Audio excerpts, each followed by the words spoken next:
Perkenalkan, nama saya Nur Aslamia dari Universitas Terbuka UPBJJ Jakarta, Fakultas Ekonomi jurusan Akuntansi.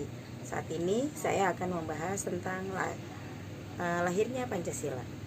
Sejarah lahirnya Pancasila bermula dari janji kemerdekaan yang diberikan oleh Perdana Menteri Jepang saat itu, Kuniaki Kaiso, kepada bangsa Indonesia pada 7 September 1945. Janji tersebut dilontarkan Jepang untuk mendapatkan dukungan bangsa Indonesia dalam perang melawan tentara sekutu. Namun, janji tersebut tidak terlaksana hingga Jepang memberikan janji kemerdekaan yang kedua pada tanggal 29 April 1945 melalui Maklumat Gonseikan. Maklumat Gonseikan adalah salah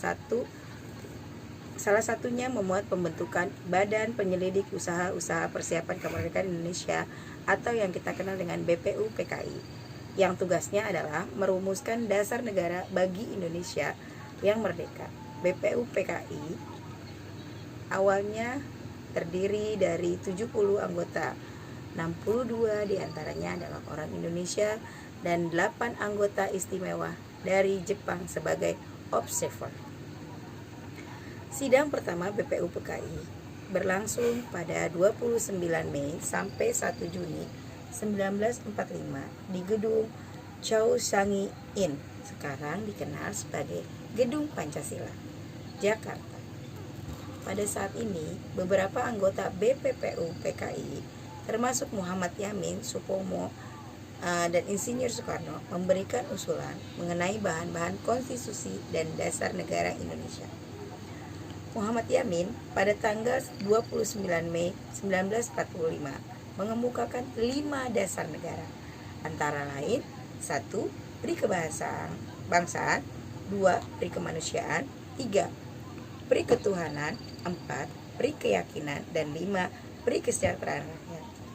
Namun, usulan ini berbeda dengan usulan tertulis yang kemudian disampaikan oleh Muhammad Yamin, yaitu 1. Ketuhanan yang Maha Esa, 2. Kebangsaan Persatuan Indonesia, 3. Rasa kemanusiaan yang adil dan beradab, 4. Kerakyatan yang dipimpin oleh hikmah kebijaksanaan dalam permusyawaratan perwakilan, 5. Keadilan sosial bagi seluruh rakyat Indonesia.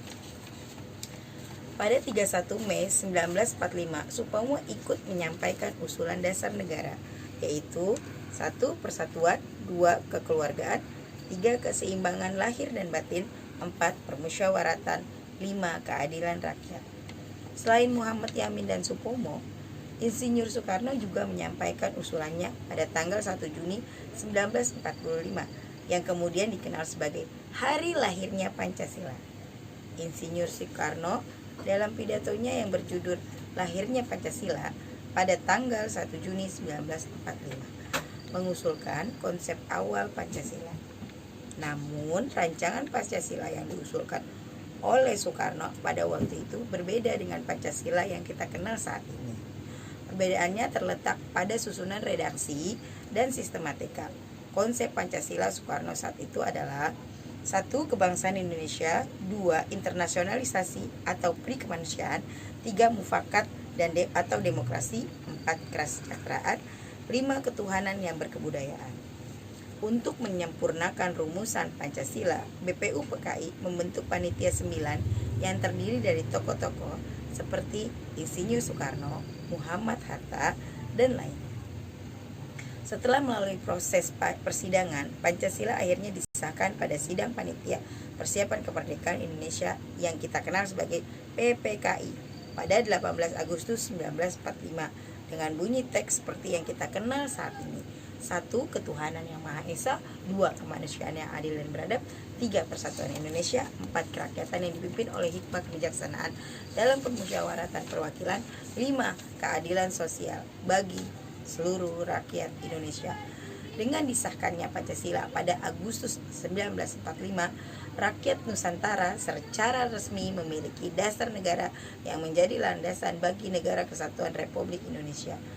Pancasila bukan sekedar retorika, melainkan representasi dan semangat komitmen untuk menjaga keutuhan, keadilan, serta kesejahteraan bagi seluruh rakyat Indonesia. Jadi, mari kita terus amalkan nilai-nilai Pancasila di kehidupan sehari-hari sebagai wujud semangat persatuan dan kebangsaan menuju Indonesia yang semakin maju dan berdaya. Terima kasih. Salam, saya Nur Aslamia.